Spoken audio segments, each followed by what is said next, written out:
गांव में रहने वाला एक नौजवान लड़का पुरानी बुरी यादों को ना भूल पाने और एक ही चीज के बारे में बार बार सोचने की आदत से परेशान था।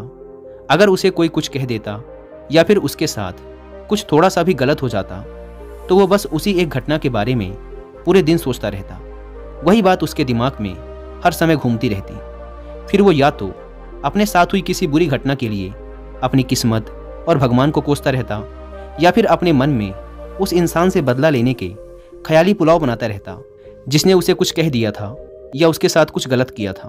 अपने इस ज़्यादा सोचने की आदत की वजह से ना तो लोगों के साथ उसके अच्छे रिश्ते थे और ना ही वह किसी काम को अच्छे से कर पाता था।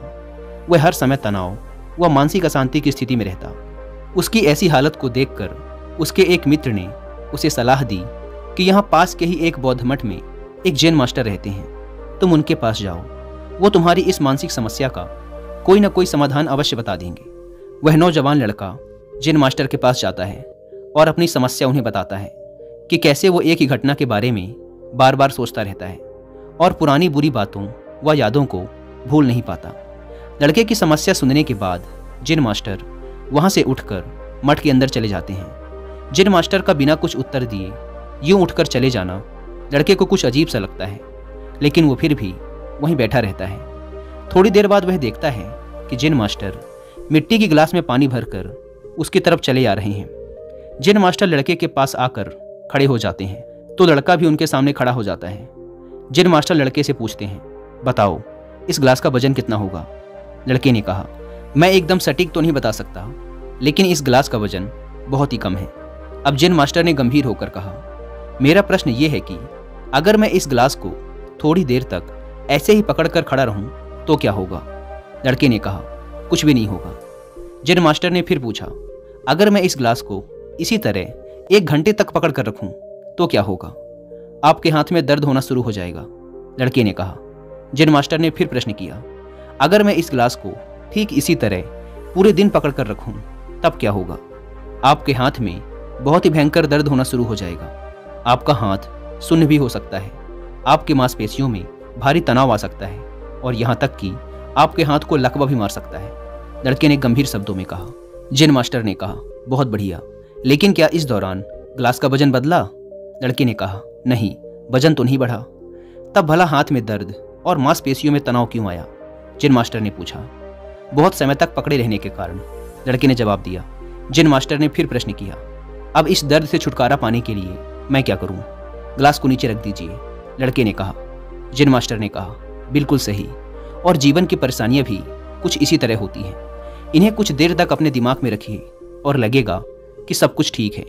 उनके बारे में ज़्यादा देर तक सोचिए और आपको पीड़ा होने लग जाएगी, और इन्हें और भी देर तक अपने दिमाग में रखिए, फिर ये आपको अशांत व पागल करने लग जाएंगी और आप कुछ भी नहीं कर पाएंगे। जैन मास्टर ने लड़के की तरफ इशारा करते हुए कहा, अपने जीवन की पिछली गलतियों और घटनाओं के बारे में सोचना जरूरी है, लेकिन उससे भी ज़्यादा जरूरी है उनसे सीखकर आगे बढ़ना। अगर तुम एक ही बात को पकड़कर बैठे रहते हो तो ठीक उस गिलास की तरह ये भी तुम्हारे जीवन में दर्द पैदा कर देगा।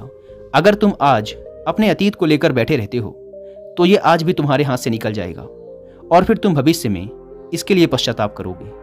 तुम अपने अतीत के लिए जैसा इंसान बनना चाहते हो या फिर जिन गलतियों के लिए पश्चाताप कर रहे हो तो तुम आज से ही वैसा इंसान बनने का प्रयास करो और कोशिश करो कि आज तुम वैसी गलतियां ना करो जिसके लिए तुम्हें भविष्य में पछताना पड़े। इसलिए चिंता करना बंद करो और अपने आज के कर्मों पर ध्यान दो, क्योंकि चिंता व्यक्ति को उसकी चिता तक ले जाती है। दोस्तों, चिंता करने की आदत को छोड़कर एक खुशहाल जीवन कैसे जिया जाए, इस पर विश्व प्रसिद्ध लेखक डेल कार्नेगी ने एक बहुत ही अच्छी किताब लिखी है जिसका नाम है how to stop worrying and start living, यानी चिंता छोड़ो सुख से जियो। अब तक 10 मिलियन से ज़्यादा लोग इस किताब को पढ़ चुके हैं, और अगर आपके पास इसे पढ़ने का टाइम नहीं है तो आप हिंदी में इस पूरी किताब को सुन भी सकते हैं कुकू एफएम ऐप पर। इस किताब में चिंता करने की आदत से छुटकारा पाने के कई सारे तरीके बताए गए हैं। मैंने भी इस किताब को 2 बार सुना है, और अगर आप चाहें तो आप भी कुकू एफएम को डाउनलोड करके ये किताब और ऐसी ही हजारों किताबों को ऑडियो फॉर्म में सुन सकते हैं, वो भी अपनी मनपसंद लैंग्वेज में। कुकू एफएम, जो कि इंडिया का सबसे बड़ा ऑडियो बुक प्लेटफॉर्म है, उसके पूरे साल भर का सब्सक्रिप्शन पड़ता है सिर्फ 399 रुपीज़ का, लेकिन इसमें भी आप 200 रुपये बचा सकते हैं अगर आप यूज़ करते हैं कूपन कोड WI200, और आपको इसका ईयरली सब्सक्रिप्शन पड़ेगा 399 की बजाय सिर्फ 199 रुपीज़ में। लेकिन जल्दी कीजिएगा क्योंकि यह ऑफर सिर्फ पहले 250 यूजर्स को ही मिल पाता है। ऐप को डाउनलोड करने की लिंक भी आपको डिस्क्रिप्शन एंड फर्स्ट कमेंट पर मिल जाएगी।